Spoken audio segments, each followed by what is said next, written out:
C'est un plaisir et un devoir d'être parmi vous en ce point tournant pour le Canada et pour le monde.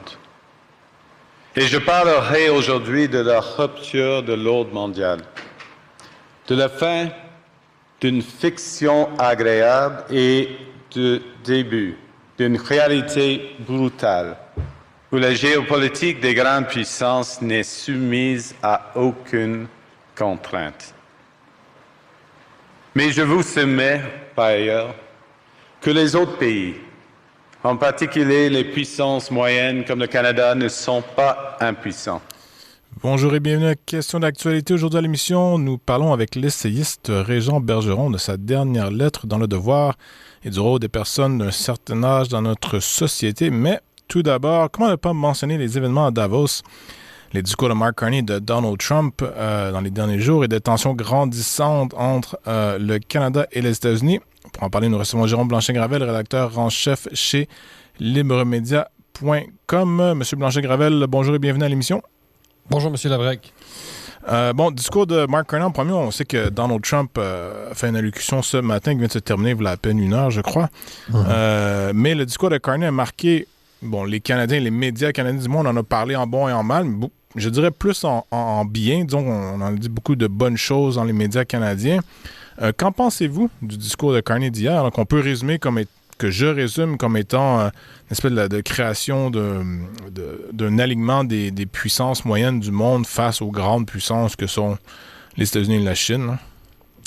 Oui, bien d'abord, c'est sûr, ça fait changement de Trudeau, c'est-à-dire ce qui est rafraîchissant dans le discours de Carney, c'est que ça prend quand même un peu de hauteur sur les choses par rapport à la perspective de Justin Trudeau, qui était toujours un peu dans une sorte de romantisme un peu enfantin. Rappelez-vous des Sunny Ways du départ. Donc, on a un premier ministre qui, il faut le dire, incarne un chef d'État. On a devant nous quelque chose comme un chef d'État qui prend un peu de hauteur sur les choses. Après, il y a plusieurs éléments. Donc, une sorte d'appel au réalisme, mais qui est conjugué quand même avec le maintien d'une certaine vision néolibérale, c'est-à-dire quand même l'interconnexion de tous les pays. Il faut garder quand même ces liens transnationaux, finalement. Donc, c'est rupture et continuité, je dirais, là. Donc, on n'est pas totalement dans une rupture avec la perspective libérale sur les choses. La fin d'une fiction agréable. Donc, on commence avec un registre un peu à la Trump pour finir avec un peu d'espoir, les non-alignés, troisième voie. Ça me faisait un peu penser à ce que préconisent les pays d'Amérique latine qui, eux, déjà depuis plusieurs années, essaient justement de naviguer entre la Chine et les États-Unis. Ensuite, M. Carney parle des grandes puissances, mais s'adresse surtout aux États-Unis. Donc, on n'a pas l'impression qu'il vise la Chine. Enfin, il vise seulement, ou en tout cas, ça a été mon impression, il vise les États-Unis, mais il parle des grandes puissances au pluriel. Donc, on ne sait pas exactement si c'est au pluriel ou s'il vise un monstre. Je pense qu'il parle des États-Unis, là. Surtout qu'il rentre d'un voyage en Chine, il a conclu quelques ententes. Exact. Oui. C'est ce qui a été dit quand même et redit par les analystes. On peut lire entre les lignes ici, là. Mais c'est quand même paradoxal. Donc, vous voyez, c'est un peu hypocrite là, ici. Donc, les grandes puissances, mais on vise une grande puissance. Donc un discours qui annonce quoi pour le Canada? Donc, ce rôle de leadership guidé en l'humanité vers la troisième voie. Donc, c'est ça, une sorte de nouveau paradigme de non-aligné, mais en version libérale, européiste. Donc, le Canada devient un peu un pays d'Europe aussi, on le sait. Donc, un Canada qui rêve un peu de s'affranchir de sa géographie. Donc, c'est un discours qui est intéressant, mais qu'est-ce que ça va changer concrètement dans les rapports de force? On se le demande. Est-ce que c'est la nouvelle politique étrangère canadienne, là, ce non-alignement? On utilise des termes de la guerre froide, là, mais cette idée que des puissances moyennes... J'ai l'impression que quand Carney dit puissance moyenne, par contre, il y a, comme l'avait dit, l'Europe en tête ou les puissances économiques, les économies avancées, je devrais dire, là, donc post-industrielles, si on peut dire, notamment, peut-être même le Japon, qui sait, mais l'Europe et le Canada, essentiellement ici, comme formant une troisième voie. Est-ce que c'est la nouvelle politique étrangère canadienne? Est-ce qu'on peut croire à j'allais dire, un désalignement qui semble de plus en plus évident nord-américain, où l'économie et la politique étrangère canadienne étaient essentiellement simplement, pouvait se résumer à gardons les Américains, assurons-nous que les Américains vont rester heureux, assurons-nous que les Américains restent des amis proches, des alliés proches, et tout le reste c'est secondaire. Et là on passe à autre chose, on se dit c'est un peu fini avec les États-Unis, on essaie de se réaligner, se réaxer sur les puissances européennes et les puissances économiques, peut-être pas du sud du globe, mais ce qui était à l'époque des grandes puissances qui sont aujourd'hui des puissances moyennes, comme la France, Royaume-Uni, Allemagne, Japon, peut-être, comme je dis, Corée du Sud, qui sait. Mais je me demande s'il ne parle pas quand même de pays un peu comme le Brésil, qui a déjà en fait cette politique-là là, de non-alignement.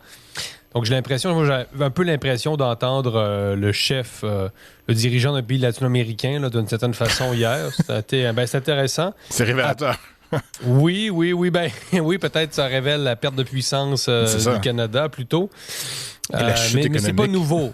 C'est pas nouveau là, ce qu'on a entendu hier. C'est nouveau pour le Canada. Exact. C'est pas nouveau pour le monde, c'est pas nouveau pour le continent. Par exemple, je lis justement un livre de Bernabé Mala Calza, Las Cruzadas del siglo XXI. C'est un livre justement qui traite de cette espèce de d'abord l'affrontement entre la Chine et les États-Unis sur le continent et comment les pays latino-américains essaient justement de composer à la fois avec la Chine et les États-Unis dans une sorte de jeu d'équilibrisme. Mais pour vous répondre, est-ce que c'est la nouvelle politique étrangère du Canada? Peut-être. On sait que sous Freeland, la politique étrangère du Canada avait pris une sorte de virage idéologique, c'est-à-dire, hostilité très, très affichée envers la Russie, la Chine aussi. On sort de très mauvaises relations avec la Chine, donc certains voient ça positivement. Enfin, peut-être un dégel des relations entre la Chine et le Canada. Rappelez-vous des deux Michael, toutes sortes d'histoires qui avaient envenimé nos relations. Mais par exemple, est-ce que c'est faisable dans la mesure où le Canada s'est engagé massivement en Ukraine?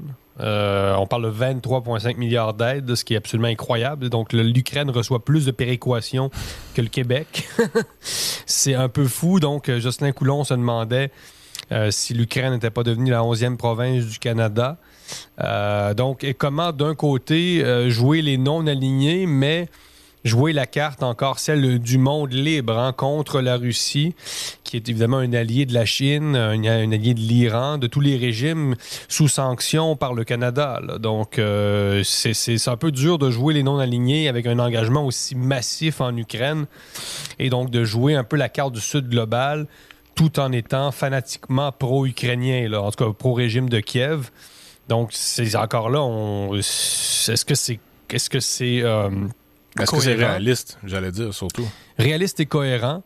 Pas tout à fait, pas encore. Donc, évidemment, beaucoup de travail à faire du côté du ministère des Affaires étrangères. Mais est-ce qu'on est conscient de ça?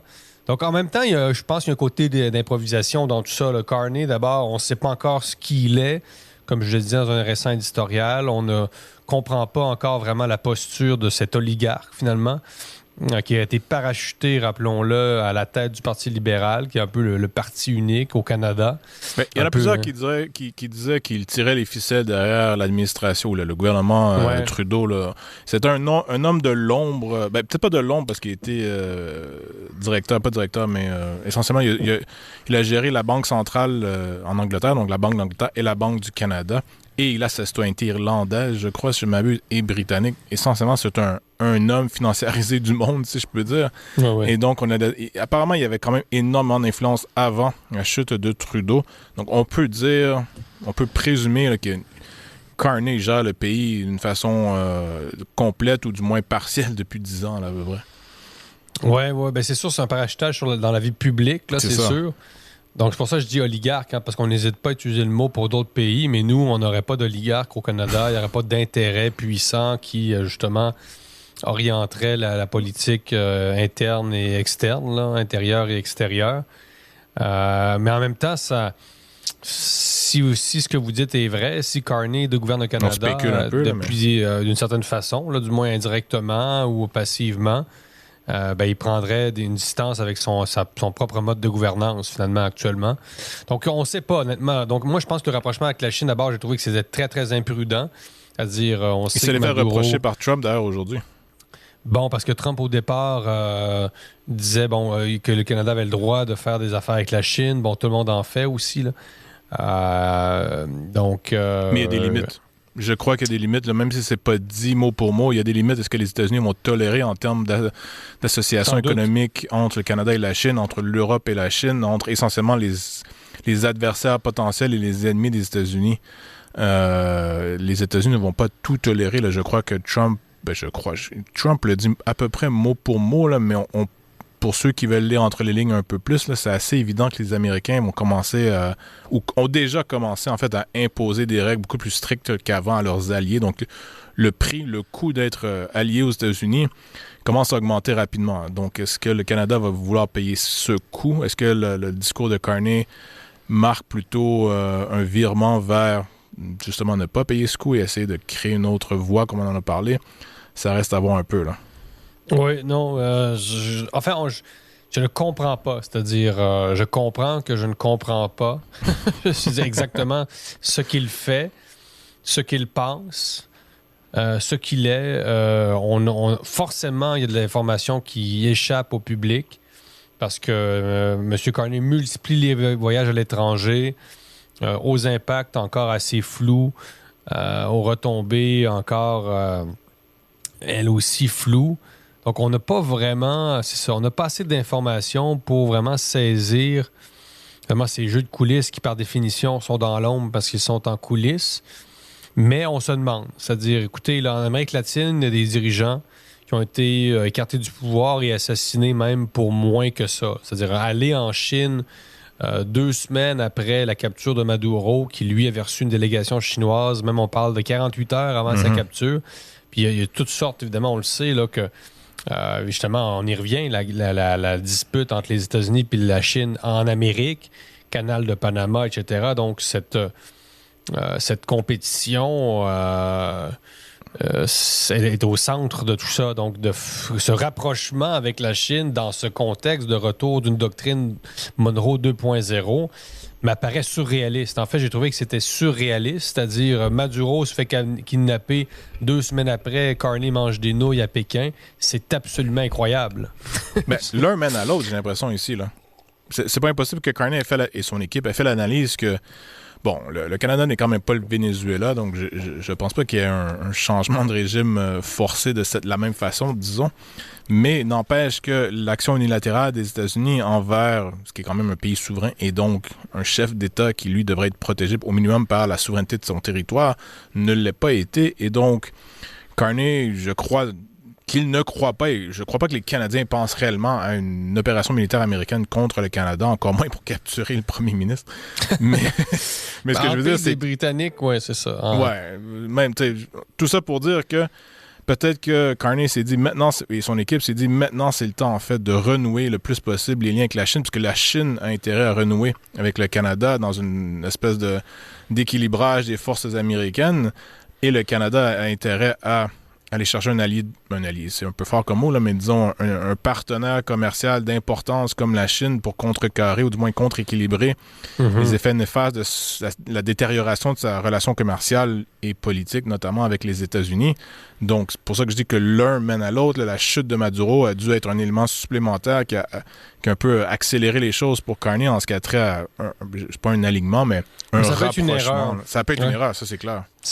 Oui, parce que c'est pas le premier pays non plus là, à avoir ce raisonnement-là, justement. Donc, un pays qui est déçu finalement par les États-Unis, pour le dire simplement, et qui essaie de se tourner vers la Chine pour se diversifier. Beaucoup de pays latino-américains l'ont essayé, ça n'a pas toujours fonctionné, dans le sens où la Chine n'est pas non plus synonyme d'un miracle économique soudain, là. Donc, moi, je pense que c'est pas un très bon calcul que Carney ait joué la carte européenne et qu'il s'allie avec des Macron, finalement, avec les gouvernements progressistes d'Europe, c'est une chose. Il reste dans le camp occidental, mais d'aller jouer aussi ouvertement, et c'est un peu prétentieux aussi, d'une certaine façon, ce rapprochement-là, c'est-à-dire Carney.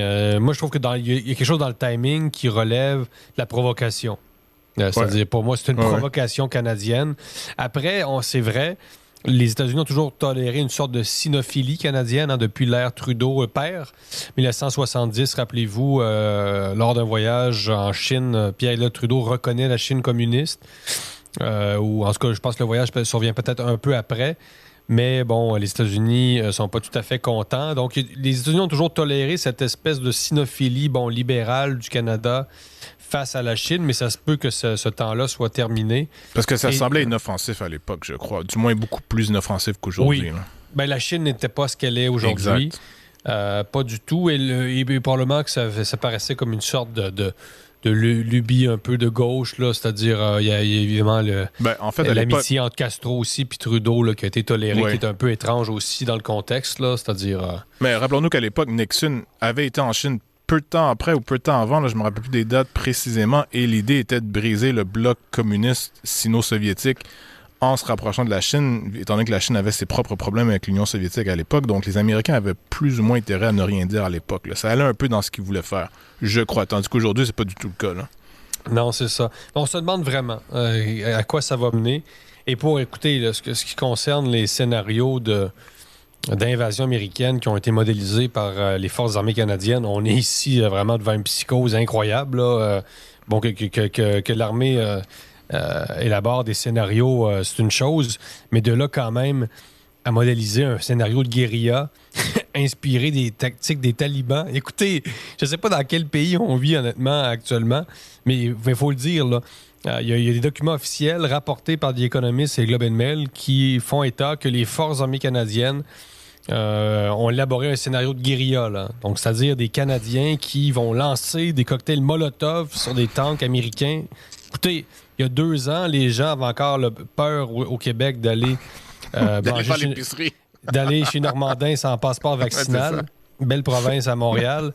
Et là, tout d'un coup, on se transformerait en genre de patriot, donc un style insurrectionnel inspiré des Autochtones durant la guerre, justement, d'indépendance américaine. Écoutez, c'est surréaliste, mais ça a été réellement envisagé. Après, c'est le rôle de l'armée, là, on le sait, d'élaborer des scénarios.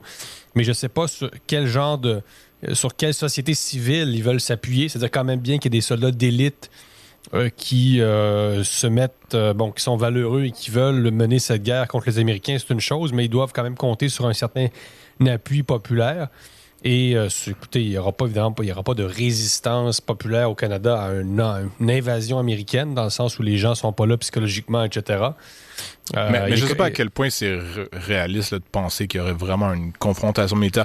Pour être franc, par contre, je sais que dans les différents départements de sciences politiques et d'études stratégiques au Canada, notamment à McGill, je crois, on a modélisé des guerres entre les États-Unis et le Canada depuis très longtemps, là, je dirais. Ah ouais. Dans les dernières décennies, ou dans les derniers 10 ans à peu près. Ça s'est fait à la limite juste pour le plaisir intellectuel de faire ça, parce que des jeux de guerre, comme on dit, le war games en anglais, ça se fait constamment un peu partout dans le monde, dans différents départements. C'est l'exercice. C'est ça, mais c'est intellectuel plus qu'autre chose. Je crois qu'ici, il y a beaucoup de sensationnalisme autour de tout ça. Ça serait plutôt entendu, quand même, les commentateurs. Ouais, je pense qu'ils parlent de choses qu'ils comprennent relativement moins bien. C'est le rôle du militaire de se préparer à toute éventualité, notamment les moins probables. Mais ça veut pas dire que c'est parce qu'on pense à un scénario complètement hypothétique de guerre avec tel ou tel pays que ça va arriver. Là. Je pense que il y a du sensationnalisme et à cause des déclarations incendiaires de toutes parts, et notamment de Donald Trump en ce moment, on commence à y croire, là, mais personnellement, du moins, ça m'inquiète relativement peu. Ce qui m'inquiète plutôt, c'est qu'on se rappelle quand l'idée du 51e État a été, divulguée quand Trump a commencé à en parler pour la première fois. On s'est rendu compte dans certains groupes d'âge du Canada, notamment les plus jeunes, ça allait jusqu'à 40% en faveur d'une annexion du Canada par les États-Unis. Chez les plus jeunes. Ouais. Et ça, c'est inquiétant. C'est pas tellement que les États-Unis envahissent, c'est que le Canada dise, pourquoi pas. Les Canadiens en plus, tu sais. Il y en a beaucoup, puis il y a peu d'enquêtes qui sont faites d'opinion, mais il y a carrément un courant annexionniste au Québec, au Canada, très fort, très visible sur les réseaux sociaux, mais qui n'est pas non plus incohérent historiquement. C'est-à-dire, on sait là, que Papineau, puis que il y a eu un courant annexionniste au Québec, là, républicain, c'est-à-dire s'affranchir de la couronne britannique passait peut-être par une annexion avec une république, celle des États-Unis. Donc, il faut vraiment remonter à l'histoire. Donc, ça m'amuse aussi beaucoup quand on parle de russification. Patrick Lagacé, il va d'une analyse aujourd'hui dans la presse. Russification des États-Unis. Non, moi, j'ai envie de parler d'une américanisation des Américains. C'est-à-dire, les Américains ont ça dans l'ADN. L'ADN des États-Unis est marqué par des visées expansionnistes depuis la conquête de l'Ouest. Ensuite, rappelez-vous quand même que les États-Unis ont annexé la moitié du Mexique écoutez, là, la moitié du Mexique, c'est énorme. Au milieu du 19e siècle, dans les années 1840. Exact. Ils ont marché sur Mexico. Il y a eu évidemment cette fameuse guerre de 1812. En conclusion, il nous reste quelques secondes, désolé. Donc, on va suivre ces développements-là, mais je pense qu'il faut quand même garder la tête froide au travers de tout ça. Là. Jérôme Blanchet-Gravel, rédacteur en chef chez libremedia.com. C'est libre-media.com. Un grand merci. À vous, merci. De retour après la pause.